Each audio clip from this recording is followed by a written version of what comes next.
இன்றைக்கும் கூட இந்தியாவில் பிஜேபி ஆட்சி மே தினம் 1 என்பதை இந்தியா முழுமைக்குமான விடுமுறை நாளாக பின்பற்றவில்லை என்பதை நாம் கவனிக்க வேண்டும். குறிப்பாக குஜராத்தில் இல்லை, குறிப்பாக பிஜேபி ஆளக்கூடிய பல மாநிலங்களில் இல்லை.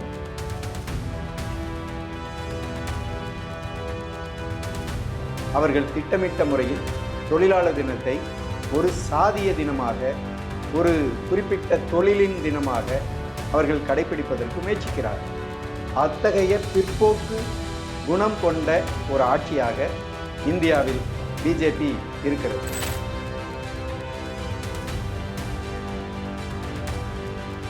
தொழிலாளர்கள் பல்வேறு விதமான போராட்டத்தை கொந்தளிப்புடன் நடத்தி கொண்டிருக்கிறார்கள். இதோ நம்முடைய இந்தியாவில் டெல்லியை சுற்றி இருக்கக்கூடிய நகரங்களில், நொய்டாவில், கிரேட்டர் நொய்டாவில், அங்கு இருக்கக்கூடிய ஃபரிதாபாத்தில், குர்காவில், சோனிபட், பானிபட் உள்ளிட்ட காசியாபாத் உள்ளிட்ட பல்வேறு நகரங்களில், தொழில் நகரங்களில் தொழிலாளர்கள் மிகப்பெரிய போராட்டத்தை நடத்தியிருக்கிறார்கள்.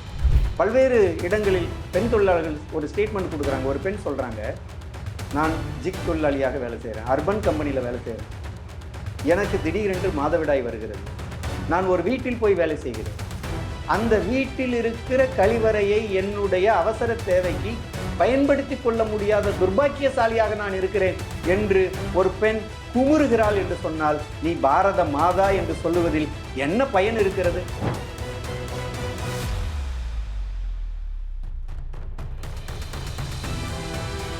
பூமிக்கு பாரத மாதா, நாட்டுக்கு பாரத மாதா, பூமி தாய், நதிக்கு பெண் பெயர், பல்வேறு இயற்கை அரண்களுக்கு பெண்ணின் பெயர்.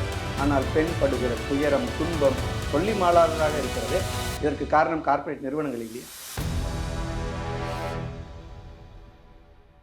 வணக்கம்.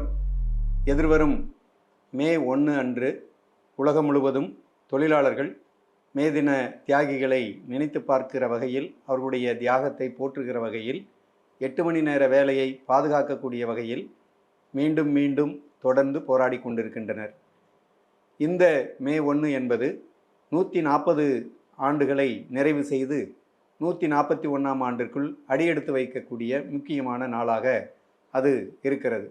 இந்த தினம் தியாகிகளினுடைய தினத்தை நாம் கடைபிடிக்கிறோம். அவர்களுடைய தியாகத்தை போற்றுகிறோம், அவருடைய உறுதியை பின்பற்றுகிறோம், அவருடைய அர்ப்பணிப்பை பின்பற்றுகிறோம்.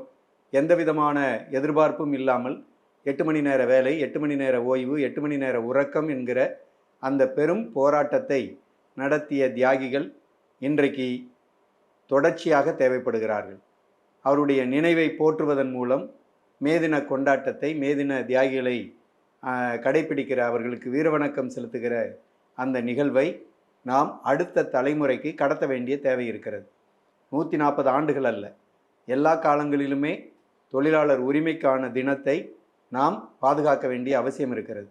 இன்றைக்கும் கூட இந்தியாவில் பிஜேபி ஆட்சி மே தினம் 1 என்பதை இந்தியா முழுமைக்குமான விடுமுறை நாளாக பின்பற்றவில்லை என்பதை நாம் கவனிக்க வேண்டும்.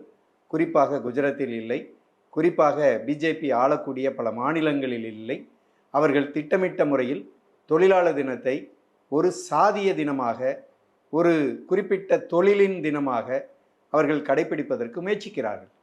அத்தகைய பிற்போக்கு குணம் கொண்ட ஒரு ஆட்சியாக இந்தியாவில் பிஜேபி இருக்கிறது.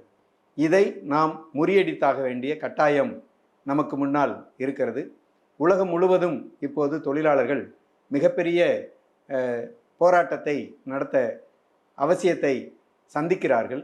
ஏன் என்று சொன்னால், ஏகாதிபத்தியம், ஈரான் மீது நடத்தக்கூடிய போர், அமெரிக்க ஏகாதிபத்தியம் ஈரான் மீது நடத்தி இருக்கக்கூடிய அந்த முற்றுகை உலகம் முழுவதும் எண்ணெய் பற்றாக்குறையை உருவாக்க இருக்கிறது.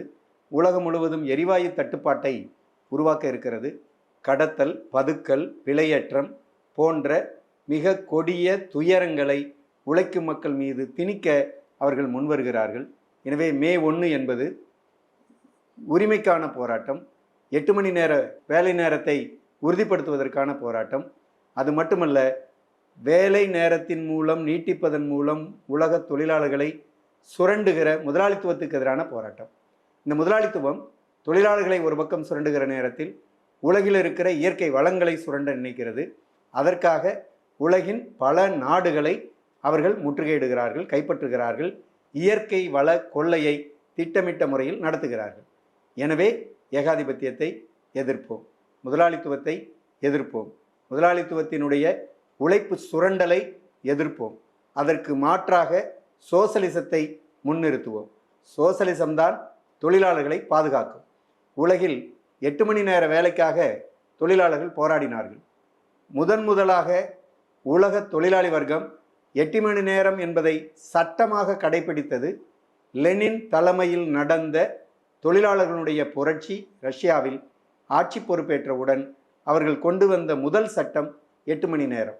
அதே ரஷ்ய ஆட்சி ஒரு 20 ஆண்டுகள் கழித்து அவர்களுடைய ஆட்சியில் மிகப்பெரிய அளவில் மூலதன வளர்ச்சி ஏற்பட்ட போது, மூலதனம் அரசினுடைய சொத்தாக மாறிய போது, பல்வேறு விதமான உழைப்பு சாதனங்கள் அரசின் சொத்தாக மாறிய போது, பொது உடைமையாக மாறிய போது அவர்கள் வேலை நேரத்தை 6 மணி நேரமாக குறைத்தார்கள். எனவே தொழிலாளி வர்க்கம் ஒரு விஷயத்தை நாம் கற்றுக்கொள்வோம். மூலதனத்தை கட்டுப்படுத்த வேண்டும் என்று சொன்னால் பொது உடைமை தேவைப்படுகிறது, சோசலிசம் தேவைப்படுகிறது, உழைப்பு சாதனங்கள் அரசின் கட்டுப்பாட்டில் இருப்பது அவசியம் என்பதை உணர வேண்டி இருக்கிறது. தொழிலாளி வர்க்கம் அத்தகைய புரட்சிக்கு தயாராக வேண்டியிருக்கிறது. அந்த புரட்சியின் துவக்க கட்டமாக தொழிலாளர்கள் பல்வேறு விதமான போராட்டத்தை கொந்தளிப்புடன் நடத்தி கொண்டிருக்கிறார்கள். இதோ நம்முடைய இந்தியாவில் டெல்லியை சுற்றி இருக்கக்கூடிய நகரங்களில், நொய்டாவில், கிரேட்டர் நொய்டாவில், அங்கு இருக்கக்கூடிய ஃபரிதாபாத்தில், குர்காவனில், சோனிபட், பானிபட் உள்ளிட்ட காசியாபாத் உள்ளிட்ட பல்வேறு நகரங்களில், தொழில் நகரங்களில் தொழிலாளர்கள் மிகப்பெரிய போராட்டத்தை நடத்தியிருக்கிறார்கள். தொழிலாளி வர்க்கம் இனி போராடுமா? தொழிலாளி வர்க்கம் கடந்த கால சுரண்டலை அடக்கியது போல் இப்போது நவீன தாராளமய பொருளாதார சுரண்டல் காலத்தில் முதலாளித்துவத்திற்கு கடிவாளம் இடுமா?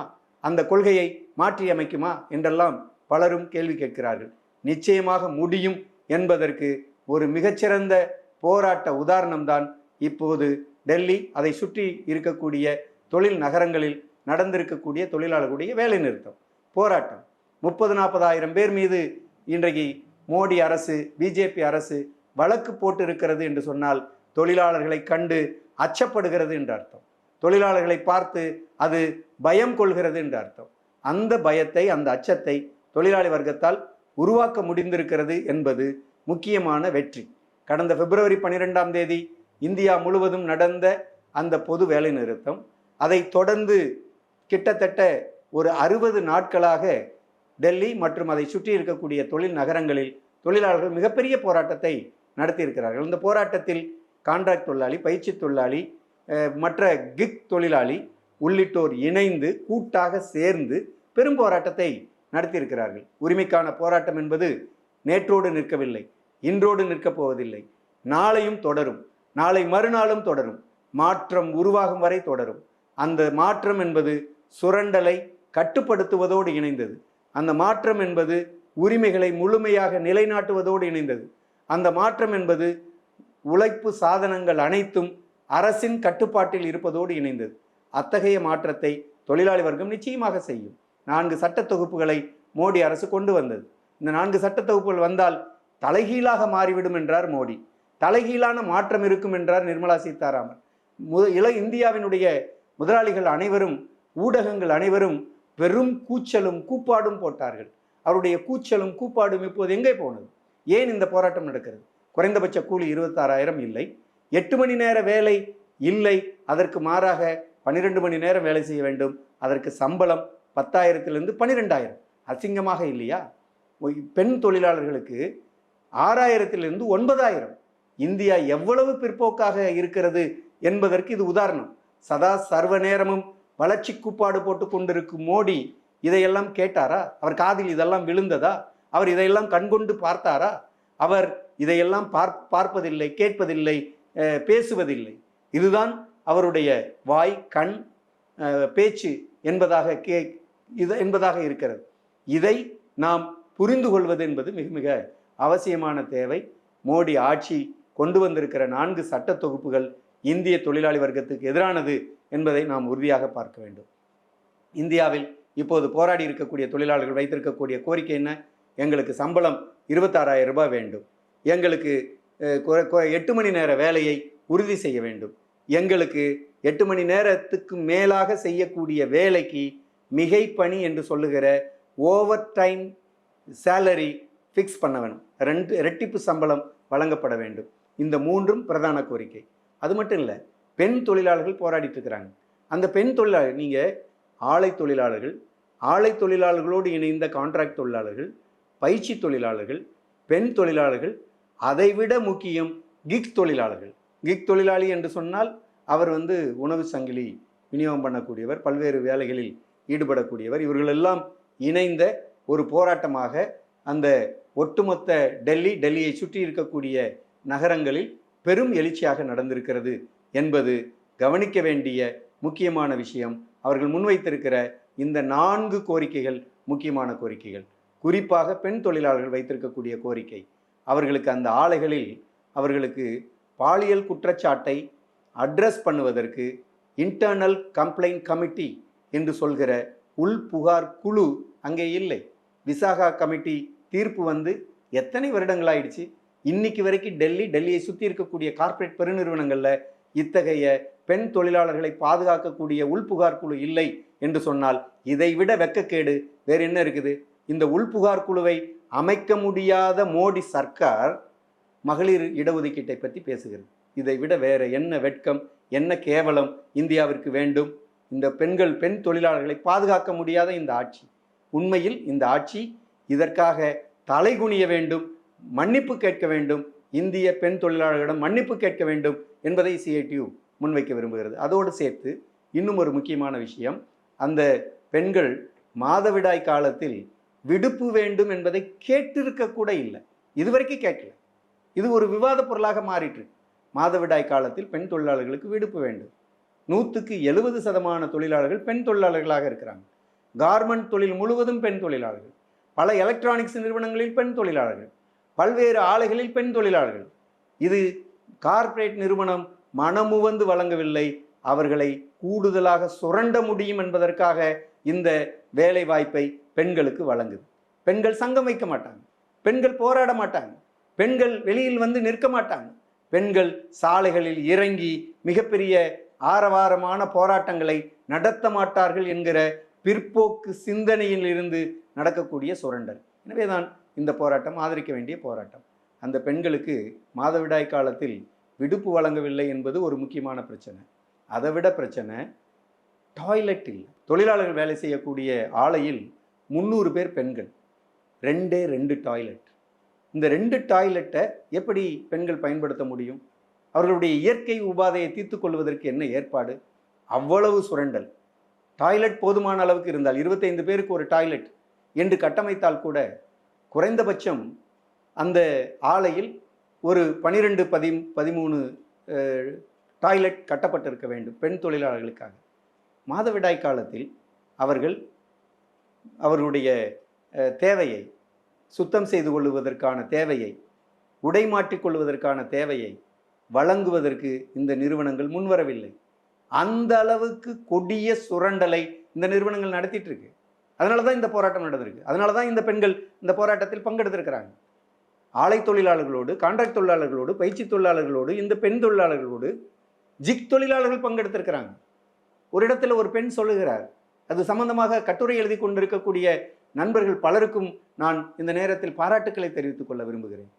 பல்வேறு இடங்களில் பெண் தொழிலாளர்கள் ஒரு ஸ்டேட்மெண்ட் கொடுக்குறாங்க. ஒரு பெண் சொல்கிறாங்க, நான் ஜிக் தொழிலாளியாக வேலை செய்கிறேன், அர்பன் கம்பெனியில் வேலை செய்கிறேன், எனக்கு திடீரென்று மாதவிடாய் வருகிறது, நான் ஒரு வீட்டில் போய் வேலை செய்கிறேன், அந்த வீட்டில் இருக்கிற கழிவறையை என்னுடைய அவசர தேவைக்கு பயன்படுத்தி கொள்ள முடியாத துர்பாக்கியசாலியாக நான் இருக்கிறேன் என்று ஒரு பெண் குமுறுகிறாள் என்று சொன்னால், நீ பாரத மாதா என்று சொல்லுவதில் என்ன பயன் இருக்கிறது? பூமிக்கு பாரத மாதா, நாட்டுக்கு பாரத மாதா, பூமி தாய், நதிக்கு பெண் பெயர், பல்வேறு இயற்கை அரண்களுக்கு பெண்ணின் பெயர். ஆனால் பெண் படுகிற துயரம், துன்பம் சொல்லி மாளாததாக இருக்கிறதே. இதற்கு காரணம் கார்ப்பரேட் நிறுவனங்கள் இல்லையா? இந்த கார்ப்பரேட் நிறுவனங்களின் சுரண்டல் இல்லையா? இந்த சுரண்டலை வேடிக்கை பார்க்கும் அரசுகள் இல்லையா? பிஜேபி ஆட்சி வந்த பிறகு பெண்ணுக்காக நீலிக்கண்ணீர் வடிக்கக்கூடிய இந்த ஆட்சி எதை செய்தது? என்ன சாதித்தது? இதையெல்லாம் கேட்கக்கூடிய தேவை இன்றைக்கு நமக்கு முன்னால் இருக்கிறது என்று நான் தொழிலாளி வர்க்கத்துக்கு சொல்லிக்கொள்ள விரும்புகிறேன். இதை நாம் புரிந்து கொள்ள வேண்டியிருக்கிறது. 3 குற்றவியல் சட்ட திருத்தங்கள். இந்த போராட்டத்தில் மார்க்சிஸ்ட் கட்சியினுடைய அகில இந்திய பொதுச் செயலாளர் கைது செய்யப்பட்டு ஒரு நாள் சிறை வைக்கப்பட்டார். நாடாளுமன்ற உறுப்பினர்கள் கைது செய்யப்பட்டு ஒரு நாள் சிறை வைக்கப்பட்டார்கள். டெல்லி மாநிலத்தினுடைய தலைவர், பொதுச் செயலாளர் கைது செய்யப்பட்டு எங்கே இருக்கிறார்கள் என்பதை காண முடியவில்லை. இந்த போராட்டத்தில் ஈடுபட்டவர்களை இன்று வரை தேடிக்கொண்டிருக்கிறது காவல்துறை. வழக்குகளை தேடி தேடி போட்டுக் கொண்டிருக்கிறது. 3 குற்றவியல் சட்டத்தில் அவர்கள் கைது செய்யப்படுகிற போது அவர்கள் உடனடியாக பெயிலில் வர முடியும். இதே கொடுமை ஸ்ரீபெரும்புதூரிலும் நடக்கிறது. டெல்லியை சுற்றி இருக்கக்கூடிய கார்ப்பரேட் நிறுவனங்களுக்கும் ஸ்ரீபெரும்புதூரில் சென்னையை சுற்றி இருக்கக்கூடிய கார்ப்பரேட் நிறுவனங்களுக்கும் வித்தியாசம் இல்லை. காவல்துறை நம்முடைய தோழர் சிஐடியினுடைய மாநில துணை பொதுச் செயலாளர் தோழர் முத்துக்குமார் மீது வழக்கு போட்டது. அவரை கைது செய்தது. கைது செய்து சிறையில் இருப்போரை மீண்டும் கைது செய்கிறது. 2 ஆண்டுகளுக்கு முன்னால் போடப்பட்ட வழக்கின் பெயரில் கைது செய்கிறது. அதற்கு பிணை கிடைத்தால் மீண்டும் ஒரு கைது செய்கிறது. அதற்கும் பிணை கிடைத்தால் முதலில் போட்ட பிணையை நிபந்தனை ஜாமீன் என்கிற பெயரில் இன்றைக்கு அவரை விழுப்புரத்தில் வைத்திருக்கிறார்கள். நீதித்துறை, காவல்துறை, நிர்வாகத்துறை, தொழிலாளர் துறை அனைத்தும் கார்ப்பரேட்டுகளுக்கு சேவை செய்யக்கூடியவர்களாக மாறியிருப்பதை தமிழ்நாட்டிலும் பார்க்க முடிகிறது. டெல்லியை சுற்றி இருக்கக்கூடிய இடத்திலும் பார்க்க முடிகிறது. எனவே மே தினம் என்பது தொழிலாளர்கள் ஒரு முறை அல்ல, தொடர்ந்து விழித்து கொள்வதற்கு, தொடர்ந்து போராடுவதற்கு, போராட்டத்தை எடுப்பதற்கு அந்த தியாகிகள் ஏந்திய ஆயுதத்தை மீண்டும் மீண்டும் பின்பற்ற வேண்டிய ஒன்றாக இருக்கிறது. அந்த வகையில் மே தின தியாகிகளை நாம் போற்றுவோம், அவர்களுக்கு வீர வணக்கம் செலுத்துவோம். தொடர்ந்து மே தினத்தின் உரிமைகள் பாதுகாக்கப்பட வேண்டும். நேற்று அவர்கள் போராடுகிற போது 8 மணி நேர வேலையாக இருந்தது. இன்று நம்முடைய காலத்தில் AI வளர்ந்திருக்கிறது, தொழில்நுட்பம் வளர்ந்திருக்கிறது, பல்வேறு விதமான மூலதன பெருக்கம் ஏற்பட்டிருக்கிறது. எனவே உழைப்பு சுரண்டலை தடுக்க வேண்டும் என்றால் வேலை நேரத்தை குறைக்க வேண்டும். 8 மணி நேரத்திலிருந்து அதை 7 மணி நேரமாக மாற்ற வேண்டும். 8 நாள் வேலை நாட்களை 6 நாள் இருப்பதை 5 நாட்களாக மாற்ற வேண்டும். அப்படி மாற்றுவதன் மூலம்தான் உழைப்பு சுரண்டலை கட்டுப்படுத்த முடியும், புதிய வேலை வாய்ப்பை உருவாக்க முடியும். எனவே வாழ்க மேதின தியாகிகள், வளர்க மேதினம் போன்ற போராட்டங்கள். இந்தியா முழுவதும், உலகம் முழுவதும் தொழிலாளர்கள் புதிய வழிகாட்டுதலை, புதிய உற்சாகத்தை, புதிய உரிமைக்கான போராட்டத்தை நாம் ஏற்படுத்துவோம் என்பதை நான் சொல்லிக் கொள்கிறேன். நன்றி.